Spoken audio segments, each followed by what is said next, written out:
Hey, soldiers, listen, I'm just sitting here doing some work. I'm also watching John Wick 2. No Bloomberg today, but I wanted to come at you really quickly because we got this situation with this submersible out in the North Atlantic. Now, you might say, well, why are you coming at me with this, Tyrone? It's supposed to be a financial news channel, right? Well, yes, and this does have a component of what we've been talking about now for a while with companies like Budweiser, Target, okay, Disney, the fact that diversity, equity, and inclusion, and ESG policies have been bad for return on investment. Well, those policies may also have resulted in this submarine and this search that's going on. Now, I hope they find these people, and I hope they do it quickly because we're at 3:19 p.m. Eastern Daylight Time on the 21st. Apparently, they have obviously a set supply of oxygen that is, running low. And then one of the individuals on the vessel, I forget his name, but he's an adventurer and a Titanic expert. He was doing an interview a couple of weeks ago, and he said, listen, it's not really a matter of air. If we go down to the depths of the ocean, it gets cold, okay? And if somehow there's an interruption in power, we may be in a situation where we, lose the ability to heat the interior of the vessel. So guys, listen, I am a Christian. I believe in prayer, and I hope these people are found very soon. But look, we could be in this situation because of decisions made by the CEO of the company to go toward a DEI, or diversity, equity, and inclusion methodology, as opposed to going with the folks who have the actual expertise to pull these types of things off, the experience in doing something as risky as taking a craft and taking it 2 miles. This thing has it can dive down greater than 2 miles. Taking that thing down to those depths. There are individuals on this planet, not a lot of them, but there are individuals who are skilled in making those things happen and being able to bring human beings back up, without harm. And we're going to get into who those people are and why the CEO chose not to, use those individuals. Interestingly enough, guys, hit the subscribe button. Don't know what's going on with the subscriptions, but we stagnated. So help me out here. Hit the subscribe button if you have not already. But listen, if you're not a subscriber, go ahead and enlist, become a soldier of finance. Let me know that you did so in the comments. I will salute you. Need your help on another thing. Help me with that algorithm. Hit the thumbs up. Hit that so that we can tell the algorithm that this is the type of content people want to see. You guys do a wonderful job of that, and I thank you. Also, hit the join button. I just uploaded some content this morning, exclusive content in the members only section. We call it the Officers Club. Hit the join button, find out what that's all about. I'm telling you, you're going to love it because it's going to help you stay on the road to financial independence. All right, so look, before we jump into this thing, let's watch a clip of the CEO of the company. He's doing an interview and he's taking you through this vessel, right? See what he has to say. An experimental submersible vessel that has not been approved or certified by any regulatory body and could result in physical injury, disability, emotional trauma, or death. Where do I sign? Oh, take your shoes off. That's customary. Okay. Wow. Inside, the sub has about as much room as a minivan. So this is not your grandfather's submersible. We only have one button. That's it. It should be like an elevator. It shouldn't take a lot of skill. The Titan is the only 5-person sub in the world that can reach Titanic depths, 2.4 miles below the sea. It's also the only one with a toilet. Sort of. And yet, I couldn't help noticing how many pieces of this sub seemed improvised. We can use these off-the-shelf components. I got these from Camper World. We run the whole thing with this game controller. Come on! Now, one thing that stood out for me in that interview that he was doing was he said it shouldn't take a lot of skill. Listen, I'm no submarine expert, but I think it probably should take a whole lot of skill. You are descending into an environment that is not compatible with human physiology, all right? So you're taking your little slice of the surface of the earth down there with you. Everything has to work perfectly all the time, okay? The area that this vessel has been lost in is the size of the state of Connecticut. Now, listen, Connecticut is not the biggest state. It's no California. But my wife's from Connecticut. And I'm going to tell you right now, Connecticut's, when you're just a little teeny human being, Connecticut, yeah, that's a lot of space. So that was very interesting to me that he would say that, something like that. Oh, well, it shouldn't take a lot of skill. And the goofball reporter, I don't know who he was, when he showed him the controller. Now, look, maybe it works with that, in many conditions. But, and again, I'm no engineer, but I do know this. A game controller is not designed to control a submersible going 2 miles deep. I know that for a fact. All right. So, the off-the-shelf thing, hey, it might be good for a remote-controlled vehicle or remote-controlled submersible. When you got human beings in it. All right, so underwater noises have been detected. Now, again, this is as of 3:25 p.m. Eastern Daylight Time on the 21st of June, 2023. These noises have been detected in the search for the missing Titanic submersible. Now, the name of the submersible is the Titan. It was going to view the Titanic. And look, guys, how people get their kicks. Hey, look, knock yourself out. I can tell you one thing. I'm a former skydiver, okay, and a former boxer. Now, listen.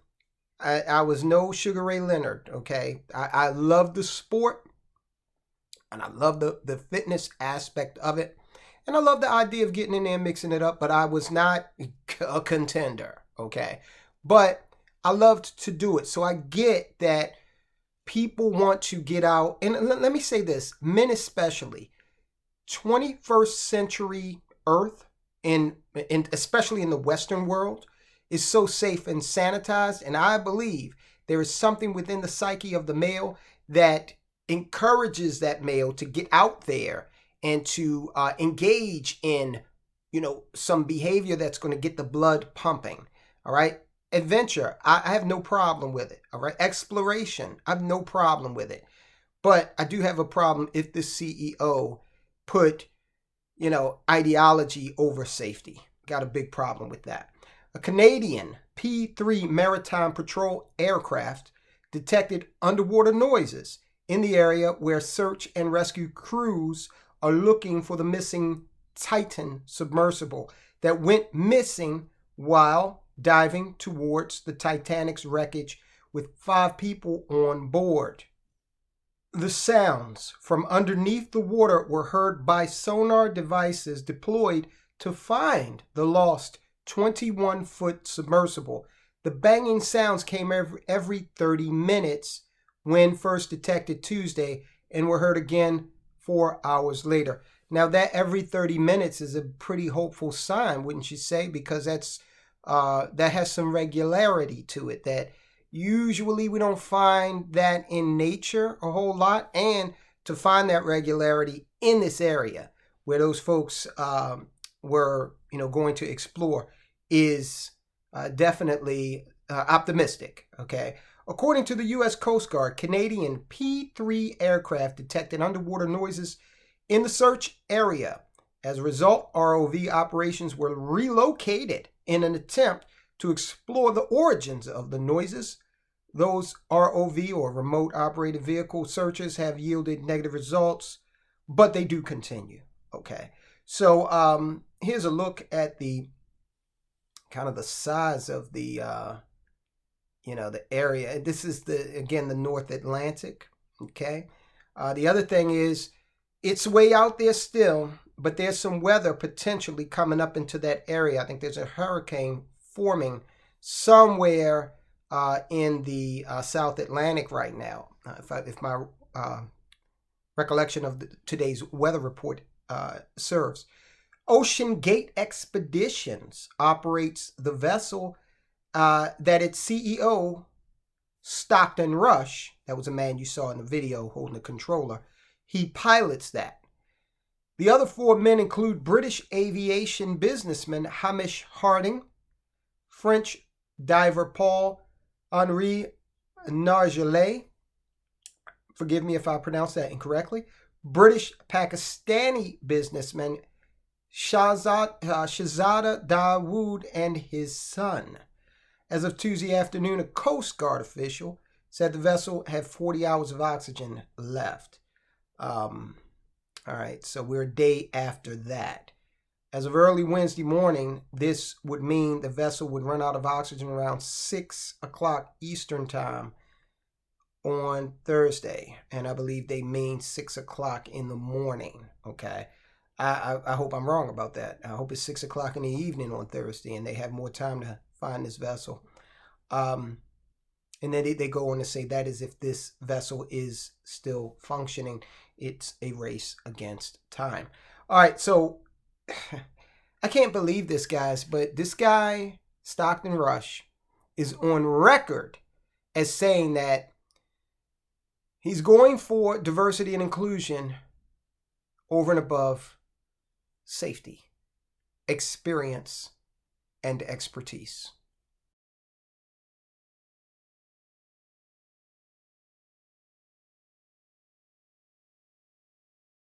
The tenure of a lot of these folks, was obviously not significant. A lot of young folks coming out of school, but everybody knew their role and they executed it flawlessly. Tell me a little bit about how you guys do that and the importance of that to your organization. Yes, I mean, when I started the business, one of the things you'll find there are other sub operators out there, but they typically have gentlemen who are ex-military submariners, and you'll see a whole bunch of 50-year-old white guys. I wanted our team to be younger, to be inspirational, and I'm not going to inspire a 16-year-old to go pursue marine technology, but a 25-year-old, who's a sub pilot or a platform operator or one of our techs can be inspirational. And so we've really tried to get very intelligent, motivated, younger individuals involved because we're doing things that are completely new. We're taking approaches that are used largely in the aerospace industry is related to safety and some of the preponderance of checklists, things we do for risk assessments and things like that are more aviation related than ocean related. And we can train people to do that. We can train someone to pilot the sub. We use a game controller, so anybody can drive the sub. And we also want our team to have a variety of different background. You're going to go to the Titanic. You're going to be spending 8 days on a boat. You don't want every person to have the same experience of having been on a U.S. nuclear sub or worked for Atlanta submarines, and they all have the same background. We've got one guy who threw the hammer as a varsity athlete. We have one gentleman who's done everything. He goes and surfs in Iceland in the winter. But really get people who have a diverse background and then train them and train so that it does come off as a polished and safe operation. All right, let's take it frame by frame here. First thing he said was very revealing. The other sub operators out there, these recreational or scientific sub operators out there, they hire people from the military. A bunch of 50-year-old white guys. Let me tell you why they hire from the military. Because this is something that you need to be highly trained to do. You need to be experienced to do. Okay, that's why they're 50 years old. As far as them being white guys, 50-year-old white guys, you got to have this kind of a DEI mindset to see a problem there. Okay, and let me tell you this. In the U.S. Navy, the submarine force is voluntary. So that means that if, black guys wanted to go and do that, and you don't have a preponderance of black guys doing the submarine service in the Navy. The majority of the people that serve in that capacity in the U.S. Navy are white, and they are men, okay? And there's nothing wrong with that. So if I'm building a submarine, a non-military submarine company, I'm going to want experience, right?